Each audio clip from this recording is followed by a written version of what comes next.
한자 이야기, 낱말 이야기 887번째 시간입니다. 이번 시간은 명함이라는 낱말 한자로 한번 살펴보겠습니다. 우리가 명함이란 말은 많이 쓰지만은 이런 명자는 좀 쉽죠. 함자는 사실은 잘 안 쓰는 글자예요. 그리고 어떤 뜻이 있는지 한번 살펴보겠습니다. 우리가 보통 보면 명함을 내밀다. 아, 저 명함이 있습니다. 또 이런 사람입니다. 이렇게 내밀죠. 그런 사람이 있는가 하면 또 명함도 못 내민다. 아, 너무 어리어리한 사람들이 있어서 이렇게 내 명함은 명함 축에도 못 든다. 뭐 이런 경우도 있을 수 있습니다만 어쨌든 명함이란 말을 상당히 많이 씁니다. 그렇죠? 자, 글자를 한번 보겠습니다. 네, 이름명이에요. 그렇죠? 이름을 적은 것이므로 이름명이다. 그리고 함은 재갈을 뜻한다. 재갈함, 재갈물리다 할 때 그렇죠? 그 재갈이다, 재갈함이다. 자, 이름과 재갈 연결이 잘 안 됩니다. 그렇죠? 네, 그렇지만 다 나름대로 이유가 있겠죠. 그래서 그것은 뒤에서 한번 보겠습니다.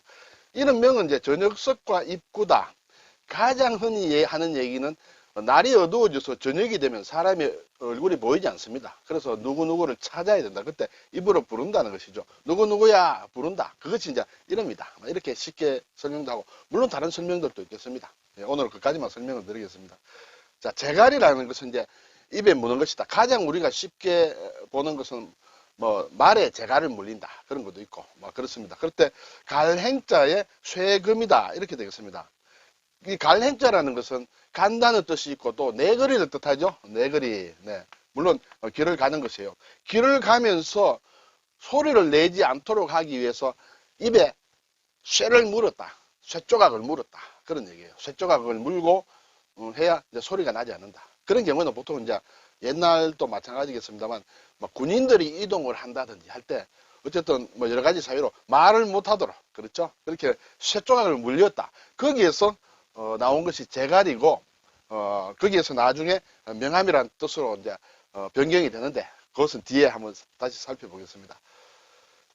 자, 그 사전을 보니 뭐 설명을 안 해도 우리가 알죠. 성명, 주소, 직업, 신분 따위를 적은 네모난 종이 쪽이다. 흔히 처음 만난 사람에게 자신의 신상을 알리기 위하여 건네준다. 그렇죠? 그리고 또 명함이라는 말은 남의 이름을 높이 이르는 말이다. 그것도 명함이다. 명함이 어떻게 되십니까? 근데 사실은 이런 뜻으로는 우리 지금은 잘 안 쓰죠. 그냥 위의 뜻으로 많이 쓴다. 어쨌든 명이나 함이나 다 이름을 뜻한다. 그러므로 남의 이름을 높여 부르는 때 명함이라고 한다. 그래서 이 명함이란 말 자체는 이 글자 자체는 성명의 명과 관함의 함이다. 이렇게 한자씩 따서 만들었다. 이렇게 얘기하기도 합니다. 관함이라는 것은 관리가 가진 직함을 얘기하겠죠. 네, 그래서 명함이다. 이렇게 얘기도 하고 이 함자라는 것은 생각보다는 우리가 글자는 잘 보기 힘들지만 좀 씁니다. 함자. 자, 어르신의 함자가 어떻게 되셨냐? 뭐 보통 상대방의 아버지나 할아버지나 이름을 여쭐 때는 함자가 어떻게 되시냐 이렇게 얘기하죠. 네, 어른의 이름을 얘기할 때 함자라고 한다. 남의 이름을 자를 높여 이르는 말이다. 네, 이때 다 이 글자를 쓴다. 이렇게 되겠습니다. 그러면 명함은 어떻게 해서 유래가 됐느냐 하면 앞에서 잠깐 말씀드렸습니다만 행군하는 군인들이 소리 내는 것을 막기 위해서 쇠조각을 입에 물렸다. 네, 그것이 이제 함매라는 것이에요.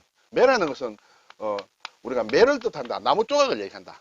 물론 여기는 나무 조각이지만 처음에는 쇠조각이다. 그래서 여기에 쇠금자가 들어갔다. 이렇게 되겠어요. 근데 나중에 이제 이 쇠조각 대신에 대나무 조각을 물렸다. 입에다가. 그렇죠? 그 대나무 조각은 이제 입에 물고 가다 보면 대나무와 입 속에서는 여러 가지 위생의 문제가 있을 수 있습니다. 그래서 각자의 이름을 쓰게 했다. 자, 이 대나무 조각의 함매는 내 것이다. 누구 것이다. 각자 이름을 써야 이제 혼동이 되지 않겠죠. 그래서 거기에 이름을 썼다. 그래서 명함이라는 낱말이 나왔다는 것이죠. 네. 그리고 여기에는 이러한 함자도 씁니다. 이것도 재갈을 뜻하는 함인데 입을 막는다. 우리가 막을 어자다. 여기에서 앞에 이제 조금글을 척자를 생략을 하고 만든 글자가 이 명함이라는 것인데 이 글자는 별로 많이 쓰지는 않습니다만 어쨌든 재갈을 뜻하는 함이다. 그래서 입을 막을 목적의 물건이다. 그래서 이렇게 이제 쓸 수도 있다. 이렇게 되겠습니다. 그래서 명함이라는 게 거기서 생겼다. 그래서 자기의 이름을 이렇게 적어 놓는다. 대나무 막대기에다가. 그래서 누구 것이다 하는 것을 알 수가 있겠죠. 일반적으로 지금 중국에서는 막 명편이다 이렇게도 쓰는 모양입니다. 일본에서는 명자다. 읽으면 이제 메이시 이렇게 되는데, 자는 이제 찌른다는 뜻이죠. 자객이다 할 때 찌른다. 왜 그러냐 하면, 사실은 이제 이러한 유래를 가지고 있지만은, 이제 일반인들의 사회에서는 물론 주로 관리들이 되겠죠. 내가 어느 집에 방문을 한다. 방문을 했는데 주인이 없더라. 못 만났다. 그러면 제가 왔다 갔습니다 하는 것을 표를 이제 옛날에는 대나무를 이렇게 깎았어. 거기에다 자기 이름을 새겨서 그것을 두고 온다는 것이죠. 그러면 주인장이 보고 아 이분이 왔다 가셨구나 하는 것을 이제 알 수가 있다는 것이죠. 그래서 글자를 이렇게 대나무를 잘라서 글자를 새겼다는 뜻으로 이 자자를 써서 일본에서는 지금도 명자라고 이렇게 하고 발음은 메이시라고 합니다만 이렇게 쓰고 있다. 이렇게 되겠습니다. 그래서 지금 이제 유물 출토를 볼 때 가장 오래된 중국의 아까 대나무로 이름 새긴 그 명함이라는 것은 이런 것이 나왔다. 이렇게 후한 말과 삼국시대 오나라의 인물인 주연이라는 사람의 명함이 묘에서 나온 모양이에요. 이것이 지금 알 수 있는 가장 오래된 명함이다. 이것을 제가 우리나라도 궁금해서 검색을 해보니 지금 현재 남아있는 우리나라에서 가장 오래된 명함은 민영익이다. 예, 근대 고종시대 때 그렇죠. 이때 살으신 분인데 이분의 명함이 지금 남아있어서 제가 인터넷에 있는 걸 보고 가지고 왔습니다. 간단하게 이름자를 크게 썼다. 이렇게 되겠습니다. 자, 그러면 이제 제갈함자를 다시 조금 살펴보겠습니다. 제갈함. 여기에는 기본적으로는 제갈이라는 뜻이다. 그렇죠. 근데 거기에 이름을 쓰게 됨으로 말미암아 직함이다. 관함이다. 이런 뜻도 같이 가지게 된다. 이렇게 되겠죠. 제갈이라는 것은 말을 부리기 위하여 그 아가리에 가로 물리는 가느다란 막대다. 이렇게 되겠죠. 네, 우리 이제 이렇게 되는 것이죠. 이렇게 하고 있는데 이것을 말의 입에다가 넣어서 이렇게 매는 거죠. 소리를 제어한다기보다는 이렇게 어쨌든 말을 이렇게 제대로 부리기 위해서 만든 것이다. 이건 제갈이다. 그리고 이제 이 제갈에는 자기의 이름자를 변형해서 만든 수결이다. 우리가 흔히 얘기하는 사인이다. 그렇죠. 자기 사인이 있죠. 그것도 얘기할 때 이 함이라는 글자가 뜻을 가지고 있다. 이렇게 되겠습니다. 그리고 많이 쓰는 게 이제 직함이 어떻게 되느냐. 그렇죠. 그런 얘기는 우리 일반적으로 많이 씁니다.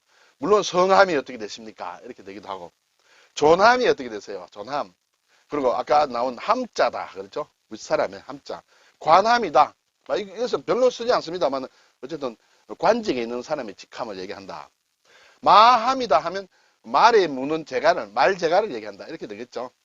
그리고 함매다는 것은 이것은 이제 가지라는 뜻합니다. 이게 처음에는 쇠로 됐다가 나중에는 이제 대나무로 됐는데 말에 물리는 제갈을 함매라고 한다. 이렇게 되겠죠.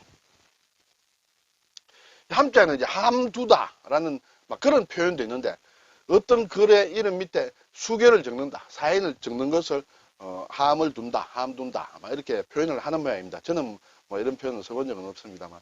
그래서 여기 함에는 수결을 뜻하기도 한다. 수결이라는 것은 좀 쉽게 얘기하면 사인을 얘기하죠. 예전에 자기의 성명이나 직함 아래 도장 대신에 자필로 글자를 직접 쓰던 일 또는 그 글자를 수결이라 한다. 다른 말로 수압이다, 화압이다, 판압이다 이런 글자도 있습니다. 조선시대에는 꽤 많은 수결들이 남아 있습니다. 지금 실질적으로. 제가 알기 쉬운 걸 제가 보니까 고종 황제의 수결은 이렇게 돼 있다. 이렇게 일단은 일자를 딱 긋습니다. 그리고 이제 만든다. 정조의 수결도 마찬가지예요.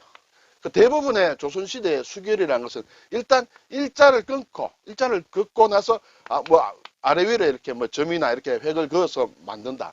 주로 그것을 이제 일심이라고 한다. 일심.